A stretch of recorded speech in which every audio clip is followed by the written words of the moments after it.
Welcome back to the Daily Drum on WHUR and Sirius XM Channel 141. I'm Harold Fisher. I've got a quick fact for you. The Prince George's County Sheriff's Department has been around for more than 300 years, founded in 1696. But what the department does now is very, very different from what it did way back then. Well, tonight, we sit down to talk about what's happening with the department today. My guest is Prince George's County Sheriff John Carr. Sheriff, thank you so much for joining the conversation. No, thank you for having me.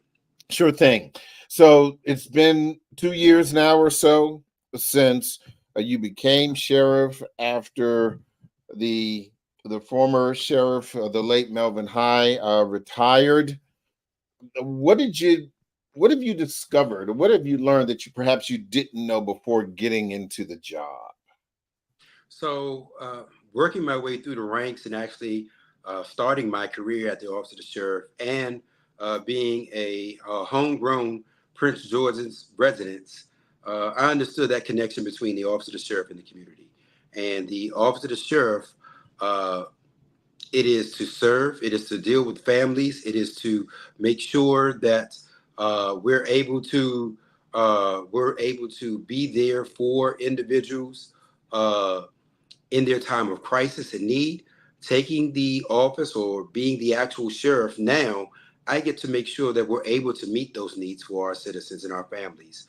We're constitutional officers, so therefore a lot of the stuff that we deal with come from the courts and have already been adjudicated, and we're there to execute and be there to assist and help our citizens here in the county. So taking this office, I understood the need from our citizens, that they wanted something better, that they wanted to have a public safety agency that was there to serve them and to communicate with them and be there with them.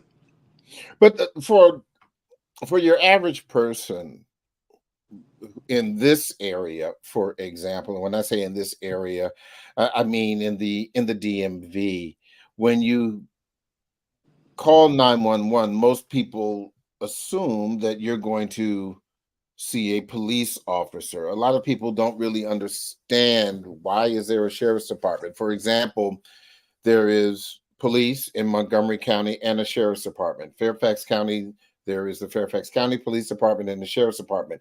Charles County, there's just the sheriff. In Anne Arundel County, there's a sheriff and there's police. So, what's the difference for those who are just completely unfamiliar with the sheriff's department? So the biggest difference is that the sheriff is elected by the people. So a lot of the governments will have a county exec, a county council. You also have a commission form of a government where they don't have an executive. Prince George's County is a chartered county in which we have a county executive and a county council. By me being elected as sheriff by the citizens, I don't answer to them, I answer to the citizens. But in those counties, those chartered counties, you have police departments which do respond to 911 calls and have investigative authority throughout the county, but they answer to the county executive and the county council. The county executive appoints the chief of police. Again, the sheriff will always be elected. So when you go throughout the country, you'll see probably more sheriff's office because we're constitutional officers.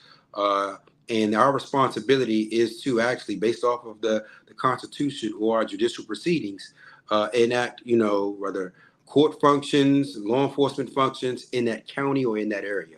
So again, our biggest difference is that the citizens elect me, and that's who I respond and I answer to. To that point, having spent a lot of time in the Deep South, it's always been my understanding that sheriffs are the highest ranking constitutionally elected officer when you're talking about in places like Georgia, in Florida, Mississippi, Alabama, and places like that. You wield a lot of power. A lot of times the buck stops with the sheriff, not only as it relates to law enforcement, but in those places politically. How do you balance being a politician and a law enforcement officer? And that, I would have to say, is probably one of the most difficult things that I'm navigating. One of the reasons why is because, again, I work my way through the ranks.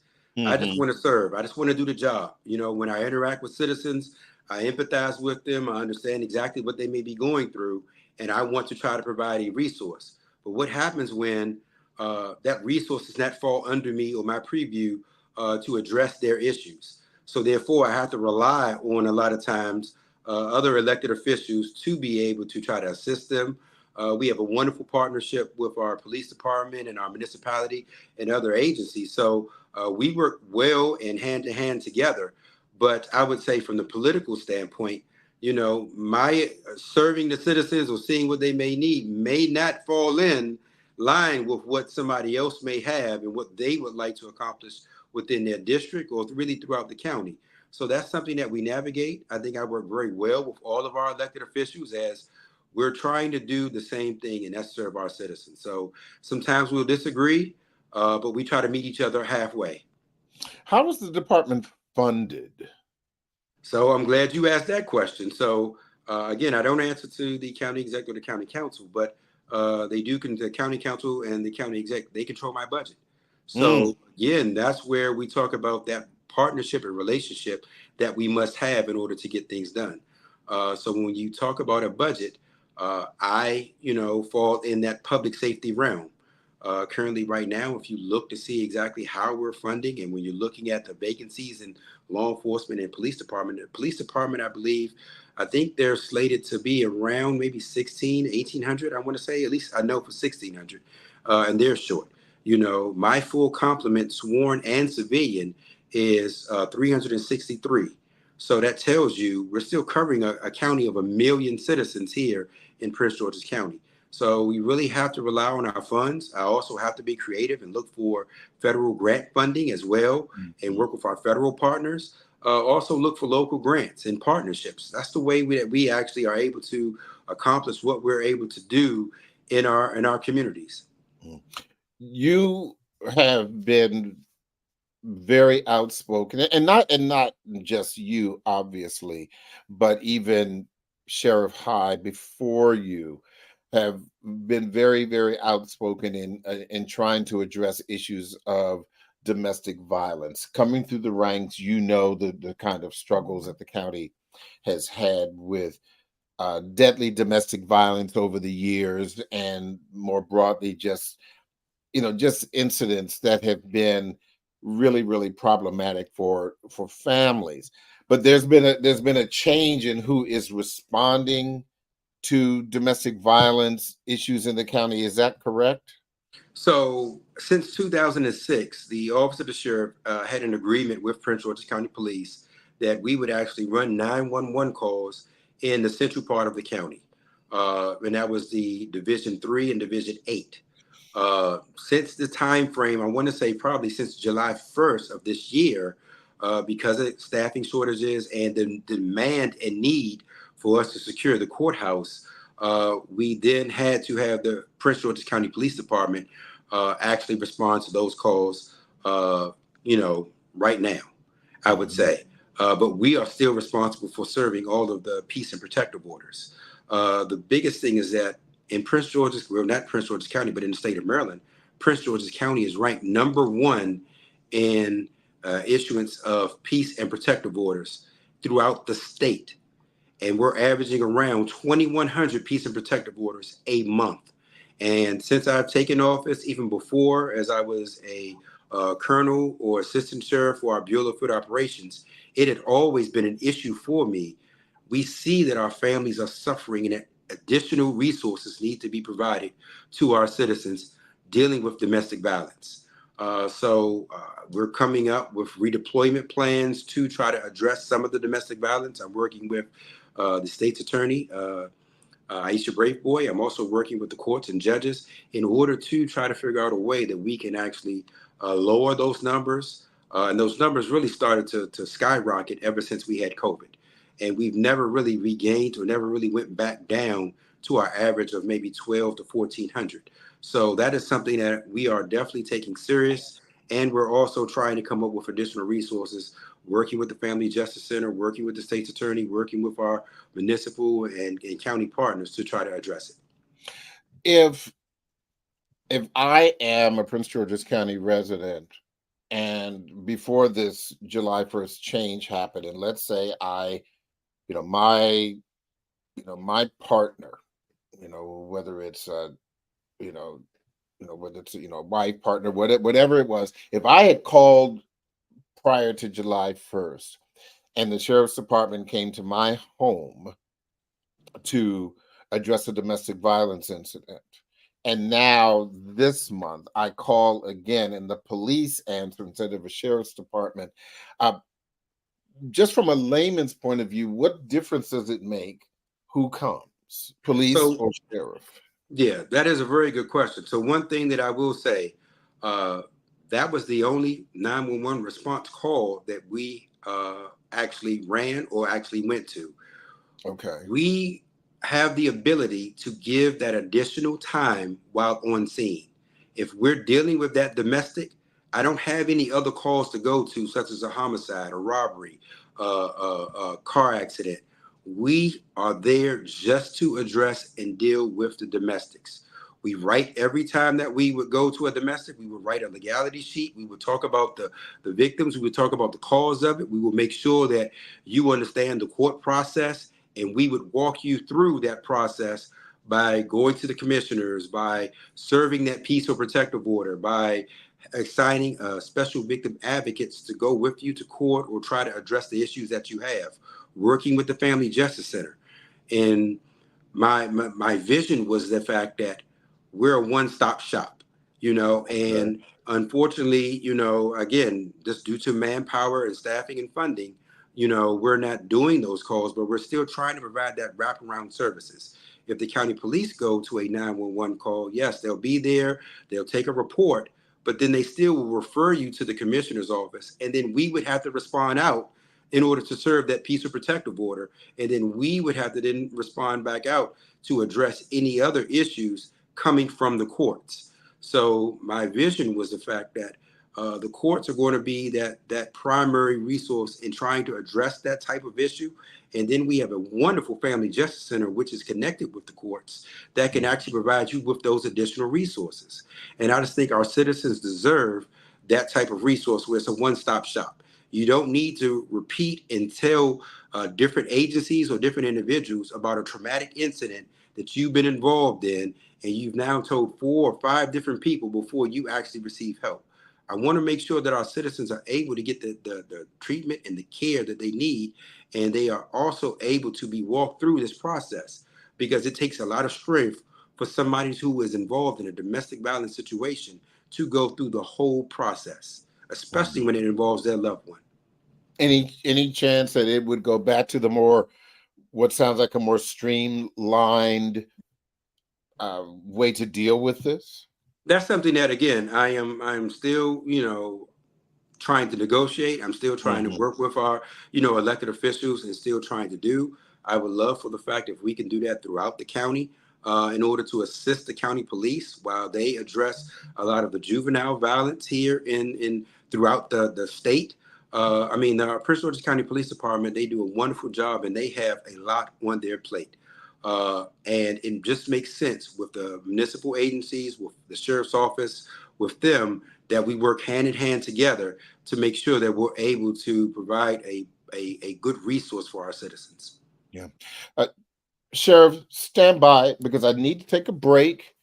But as always, we want to remind our listeners that you can hear this in every edition of the Daily Drum Insight segment via podcast on WHUR.com. The original Quiet Storm is next on WHUR.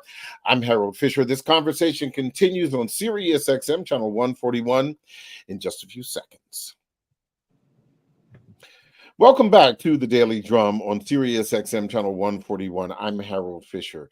My newsmaker guest is the Prince George's County Sheriff, John Carr. Before the break, Sheriff, you were talking about some of the changes as it relates to domestic violence, but you said something that kind of struck me. You were talking about the increased responsibilities of guarding the courthouse. What has happened that you needed to apply more resources to the courthouse? Is this an example of just our changing times, or is there something specific to the Prince George's County courthouse that has come up? No, it's unfortunately the changing of the times. Mhm. During COVID, a lot of the court cases were either held virtually or they were postponed. Now the courthouse has started to move forward. We're still seeing cases from 2023, serious offenses. We also are starting to see an increase in threats to our judicial officials, and that's something that we take seriously here in Prince George's County. Unfortunately, I want to say it's been a year ago. There was a judge, and it made news, unfortunately, who was shot and killed at his home. And it was dealing with a child custody case. That's So, right. Yeah. working with our judges, and we approximately see close to 800,000 citizens in and out of that Upper Marlboro, Prince George's County courthouse. So there is a need for, as the judges trying to get through these cases, to make sure that they're able to get through the cases, that they can feel safe in doing so. It's our responsibility when citizens come in to adjudicate a case or to get something taken care of at the courthouse, that we need to address those concerns or those issues and maintain order and control of that judicial process. One of the other difficult signs of our changing times is dealing with mental health issues. Those issues, big or small, obviously, have fallen on the shoulders of law enforcement. What role is your department trying to play in addressing it, and what kinds of issues are you dealing with? So, out of our 328 years of existence, the only time that we've ever lost deputies, and we've only lost two in that time frame, was dealing with an emergency petition, and that was dealing with an individual who was suffering from mental health issues Hmm. and actually shooting and killing both deputies. So it has always been in the forefront for the office of the sheriff, and definitely for me because I was here during that time frame. But since taking office, I actually created a division, our division of not mental health, and that unit actually uniforms are changed. Additional training has been given to those dealing with that individuals with mental health issues, and also working with the Department of Health, working with 988, working with iMind, nonprofit organizations throughout the county. Creating that unit basically means that we're able to give a better response to those individuals suffering from or dealing with mental health crisis. We're also able to provide wraparound services for those families. Currently, right now, we're almost seeing, I want to say, a little bit over maybe around 130 or so, 130 emergency petitions a month. And that means that family or loved one has actually gone to the courthouse asking for their loved ones or someone that they know can actually receive some assistance. And that's when we go out to the home, we address and deal with that individual who's going through that mental health crisis, and we take them to the hospital. Now, in doing so, we still want to show respect. We still want to show empathy to those individuals. We don't want to traumatize them anymore. We need to understand exactly what they're going through. So that's where the additional training has come in. That's where the uniforms, where we wear a softer uniform.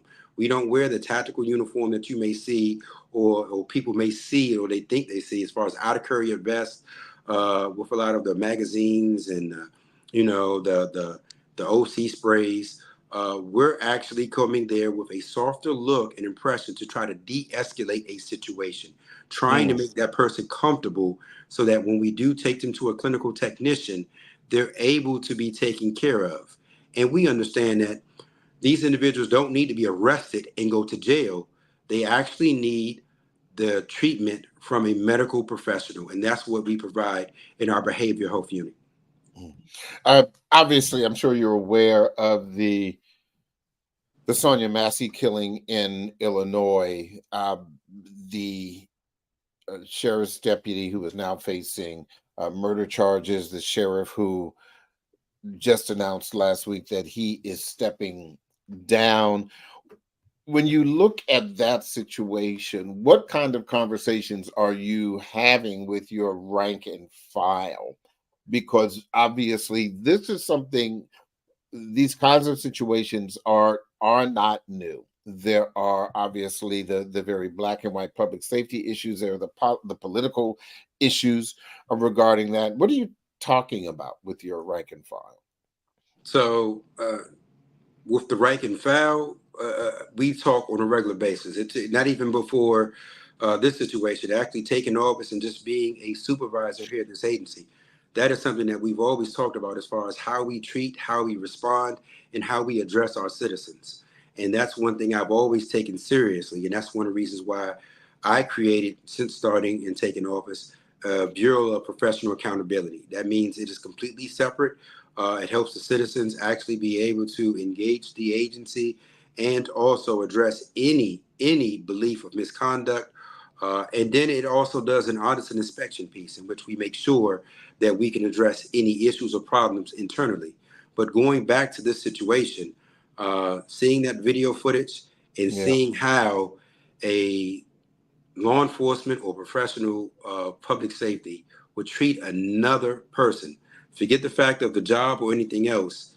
You're there to help and assist and provide some sort of resource for her, and that's not what she received. Your tone, your actions, and how you carried yourself to a citizen of that county or of that of the public. That is something that I've always talked about to our deputy sheriffs and what we are to do. Treat that person like that's your mother. Treat that person like that's your aunt, your sister, your brother. Understand exactly that that person has a need and that they may be going through something. Try to show empathy and respect every time you engage someone from our community. And that's something that I've always been big on. And in talking in the right and file, you need to make sure that you're following not only just what I am saying as far as the vision, but you understand exactly what our mission and what our vision is to serve our citizens. So in that situation, I can go down a long list of things that I see an issue with, but this is what we have an issue in public safety about. That one situation will now set every agency back because everybody will look at public safety in that same regard. And I want to make sure my agency and those who I oversee or supervise, that they understand that it's our job to change that narrative, and to any contact that we have with our citizens, we make it a good contact, that we make it better for our citizens. Yeah, I think you make an excellent point, having spoken with law enforcement officers um, over the years. Whenever there is a high profile incident that portrays law enforcement in a negative light, I can only imagine that from the top all the way, down to the rank and file, there's probably, a lot of eye rolling. Here we go again, when we are trying to do the job every day, and to make sure that you come home safely and alive. Talk to me a little bit about, that kind of reality, the evictions and the protective orders and the warrants, where you're really put in a position where you're the last person that someone wants to see So when you know the way you presented that was wonderful, because again, that's why I say we're here for families. The Mhm. situations that you made mention to are all emotional, or all Right. family Yeah. issues, or all issues that, again, how do you expect somebody to act when you're there to do an eviction? You're not going to get a positive or happy response. How do you think somebody's going to act when you have to vacate them from a home dealing with domestic violence, or when you respond and you arrest that individual for domestic violence? That survivor of domestic violence sometimes may say, hey, hold on, this is going to change my life completely. And when they start to switch up, how do you address somebody who has a criminal warrant and now we're looking for that individual? That individual may not be a bad person. Just because you have a warrant does not mean that you are a criminal, or does not mean that you are bad, or that you are a menace to society. Doesn't work that way. We have individuals who have criminal warrants. We have individuals who have gone through domestic violence or dealing with those. We need to show respect and empathy and work with the individuals on scene. So that means you look at this as a case by case basis. When you go to a scene, you don't address it like you did last week. You don't say, I've been to this house before, I know this is what they always do, or you take for granted that this time can be different. And I try to make sure that our men and women, when we talk about going home and being safe, that you understand a lot of this is you listening, understanding, assessing a situation, and then trying to assist and make that situation better. Still showing that and executing the court orders, or still addressing the criminal actions that may have occurred at that scene, but you're still showing respect and empathy. You will be surprised how far you can actually get or go through a situation, and those people who are on 10 when you get there are Mhm. now starting to de-escalate and starting to understand and say, you know what, I just needed to get off my chest. Or, you know what, deputy, you were right. I shouldn't have been acting that way. I was tripping. I should have been doing, should have been acting this way. Sometimes people want to be heard. They want to actually get their opinion or their voice across. And again, you can still listen to them and still control the situation and address a scene. And that's something that I think our men and women of the Office of the Sheriff, I think we do a wonderful job on. I think we consider that. That's one of the things when we talk about recruitment.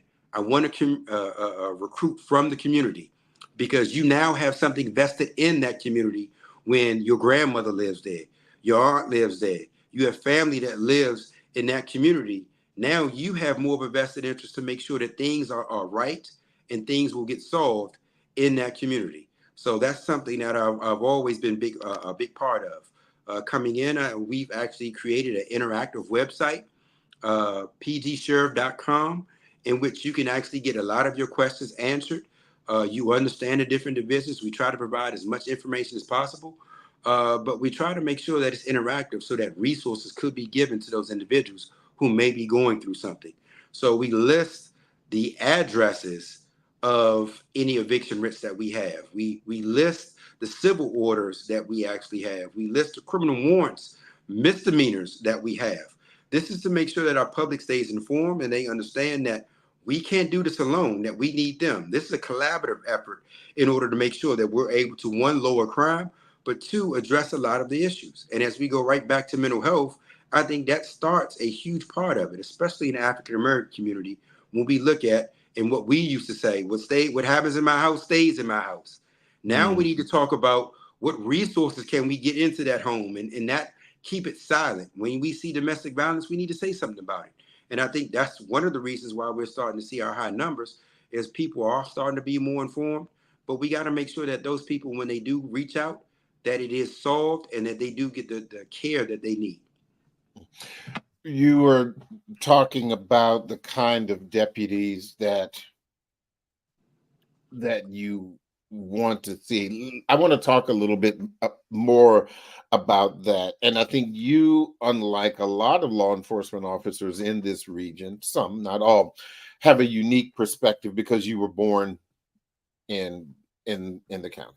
Yes. Or you grew up in the county, so you had an opportunity not just as a sheriff's deputy, but even before you joined the department, you had an opportunity as a citizen to make some, make some of the observations. The population has changed, and I speak about this because I too grew up in Prince George's County, and so when, for example, when my parents moved in after the riots in DC in 1968, you basically had two kinds of people in Prince George's County, predominantly white and some black people, and of course that population began to grow. But now you have a very, very racially diverse county. You have an explosion of immigrants, from Latino immigrants to immigrants from West Africa.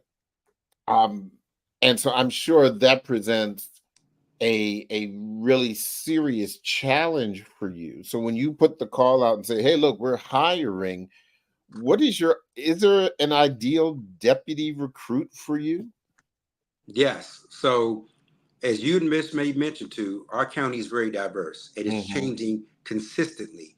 I'm the fourth African-American sheriff here in Prince George's County out of 328 years. So it tells you that times have truly changed here within the county. As you may mention too, back then, you really didn't see a lot of African-American officers in Prince George's County. And then as we started to change, you started to see the demographics have changed. You look at certain areas such as the Suitlands or Capitol Heights.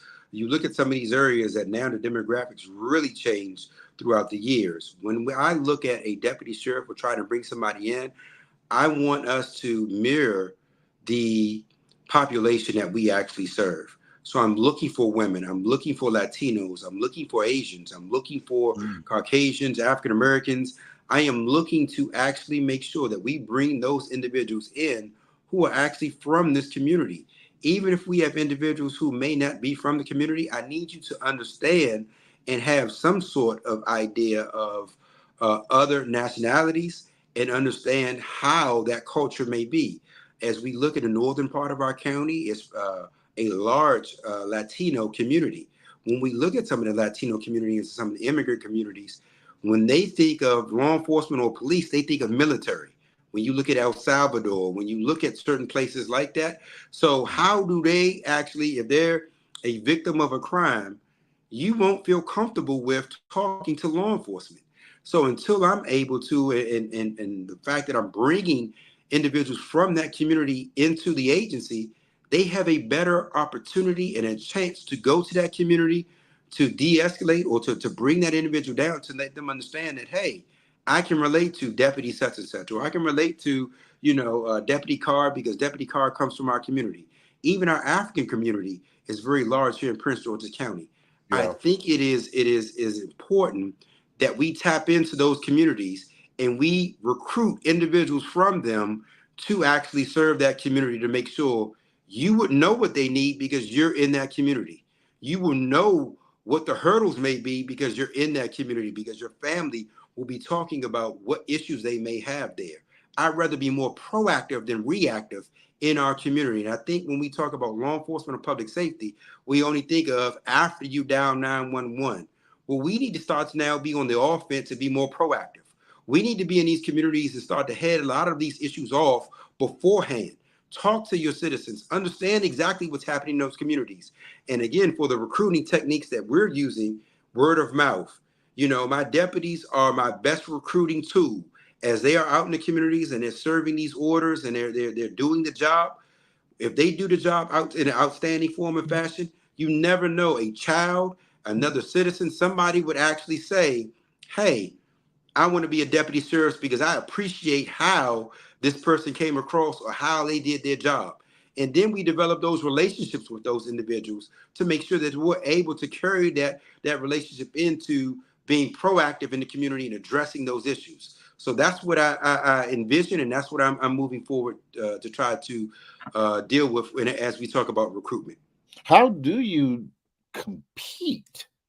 Because every police chief, every sheriff, I mean, your department is competing with not just law enforcement within the county, such as the police department, but you're also competing with Montgomery County, you're competing with the District of Columbia, you're competing with Northern Virginia, you're also competing with even federal agencies. Everybody is looking for staff. So as you talk about that, this is a very competitive area. You have the federal, you have the state, you have local, and then unfortunately now uh, you have a lot of agencies that are throwing the $25,000 sign-in bonuses, the $15,000 sign-in bonus, the $10,000 sign-in bonuses, thinking that the money will then bring individuals in. And money is always good. I'm not going to say that, but you have to have more. You have to have more as an agency of, that individual who is now going to take on this mission of the agency and serve our citizens. What else do they get? And one thing I would like to say as far as our agency, I believe in taking care of those who serve our citizens.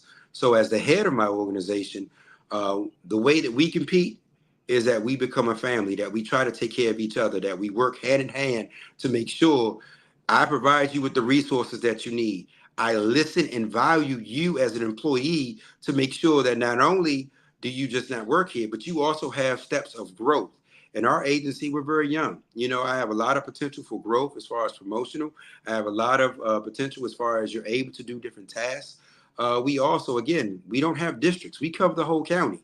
Mhm. We have fugitive in which we travel outside of the state, outside of the county. So there are different elements that we're able to provide for those who are interested in public safety and law enforcement that others are not. And that's one thing that we use as a recruiting tool. And that's one thing that uh, if you're going to be in law enforcement, you want to, one, be known as being able to be taken care of. And that you want to actually get something out of the job in itself. Outside of just serving, you want to know that you have an agency that will support you and be there with you and provide you those resources in order for you to do the job. And then you also want an agency that's also going to have your best interests at heart and listen to you as you talk about growth in this career field. I've got I've got a few more minutes, and I wanted to talk to you about some of the other initiatives. A lot of these are less law enforcement and more community, particularly as it deals with youth in the county. That it's just been a problem, to be flat-footed and plain Yeah. spoken. What kind of initiatives is the sheriff's department doing to reach out to young people?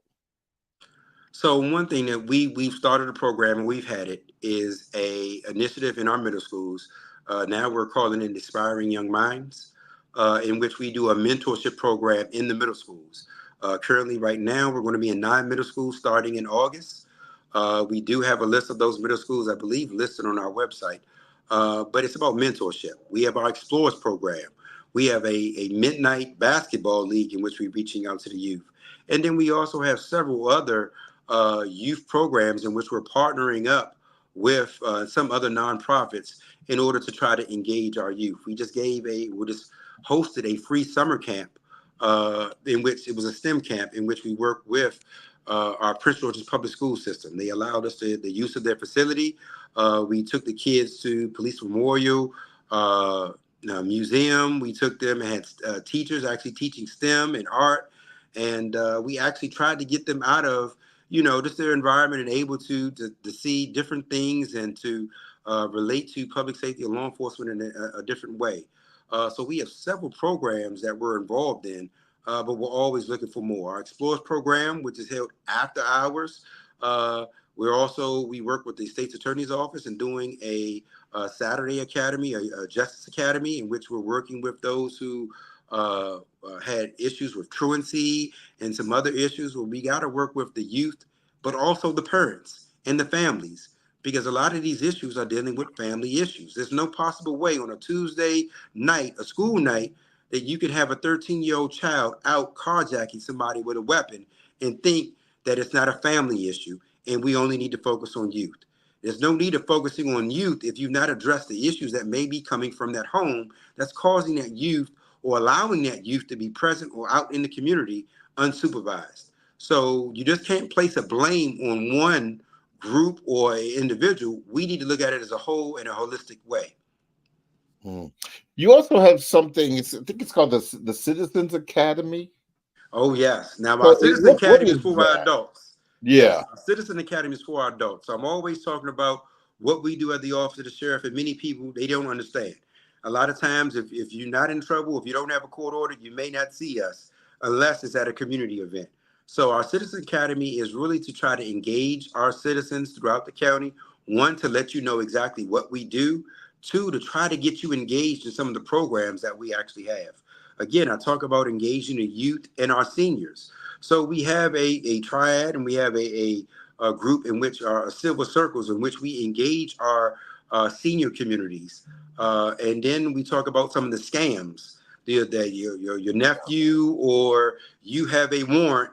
And now we're talking about people actually providing or giving out $15,000 or getting gift cards, and they're getting scammed for $8,000 or $5,000. So this is our way of trying to get out into the community to talk about different scams, resources, what's happening, statistical information, the Citizens Academy allows you to go through what the deputies go through. Now, of course, you're not getting tased or anything, but it allows you to really understand That's good exactly. to know. Yeah, it allows you to understand exactly what we do in each unit.